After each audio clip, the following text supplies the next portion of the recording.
నిర్గమకాండము 7వ అధ్యాయము. కాగా యెహోవా మోషేతో ఇట్లనెను, ఇదిగో నిన్ను ఫరోకు దేవునిగా నియమించితిని. నీ అన్న అహరోను నీకు ప్రవక్తగా నుండును. నేను నీకు ఆజ్ఞాపించినది యావత్తూ నీవు పలకవలెను. ఫరో తన దేశములో నుండి ఇశ్రాయేలీయులను పోనీయవలెనని నీ అన్న అయిన అహరోను అతనితో చెప్పుము. అయితే నేను ఫరో హృదయమును కఠినపరచి ఐగుప్తు దేశములో నా సూచక క్రియలను, నా మహత్కార్యములను విస్తరింపచేసేదను. ఫరో మీ మాట వినడు, కానీ నేను నా చెయ్యి ఐగుప్తు మీద వేసి గొప్ప తీర్పుల చేత నా సేనలను, ఇశ్రాయేలీయులైన నా ప్రజలను ఐగుప్తు దేశములో నుండి వెలుపలకు రప్పించెదను.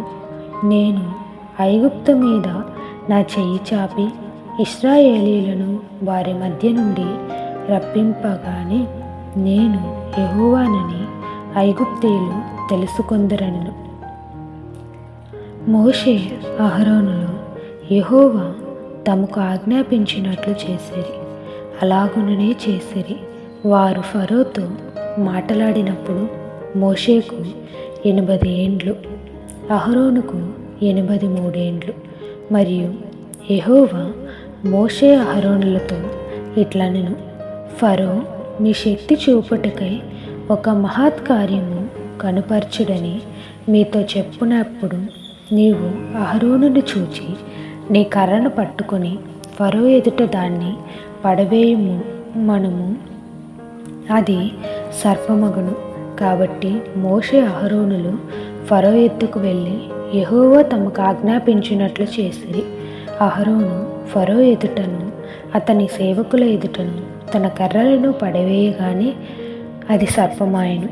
అప్పుడు ఫరో తన విద్వాంసులను, మంత్రజ్ఞులను పిలిపించెను. ఐగుప్తు శకునగాండ్రు కూడా తమ మంత్రముల చేత అలాగే చేసిరి.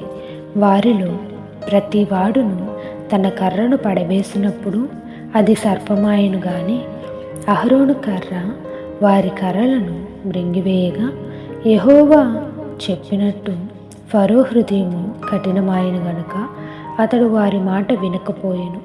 తర్వాత యెహోవా మోషేతో ఇట్లనెను, ఫరో హృదయము కఠినమైనది, అతడు ఈ ప్రజలను పోనీయనొల్లడాయెను.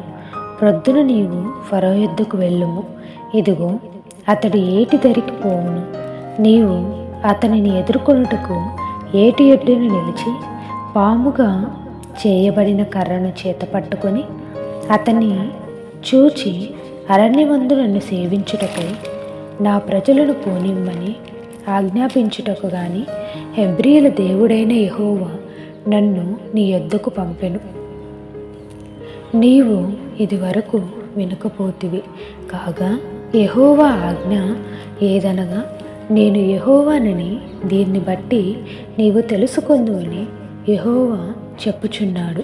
ఇదిగో నా చేతిలోనున్న ఈ కర్రతో నేను ఏటి నీటిని కొట్టుదును, అది రక్తముగా మార్చబడును. ఏటిలోని చేపలు చచ్చును, ఏరు కంపు కొట్టును. ఏటి నీళ్లు త్రాగుటకు ఐగుప్తీయులు అసహ్యపడుదురని చెప్పెను. మరియు యెహోవా మోషేతో ఇట్లనెను, నీవు అహరోనుతో నీ కర్రను పట్టుకొని ఐగుప్తు జలముల మీద, అనగా వారి నదుల మీదను, వారి కాలువల మీదను, వారి చెరువుల మీదను, వారి నీటి గుంటలన్నిటి మీదను నీ చెయ్యి చాపు. అవి రక్తమగును.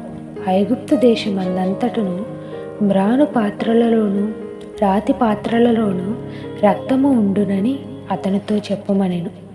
యెహోవా ఆజ్ఞాపించినట్లు మోషే అహరోనులు చేసిరి. అతడు ఫరో ఎదుటను అతని సేవకుల ఎదుటను తన కర్రను పైకెత్తి ఏటి నీళ్లను కొట్టగా ఏటి నీళ్ళన్నీ రక్తముగా మార్చబడెను.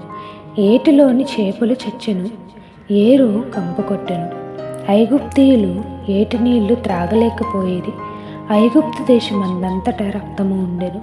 ఐగుప్తు శకునగాండ్రు కూడా తమ మంత్రముల వలన అట్లు చేయగా యెహోవా చెప్పినట్టు ఫరో హృదయము కఠినమాయెను. అతడు మోషే అహరోనుల మాట వినకపోయెను. జరిగిన దానిని మనసున పెట్టక ఫరో తిరిగి తన ఇంటికి వెళ్ళెను.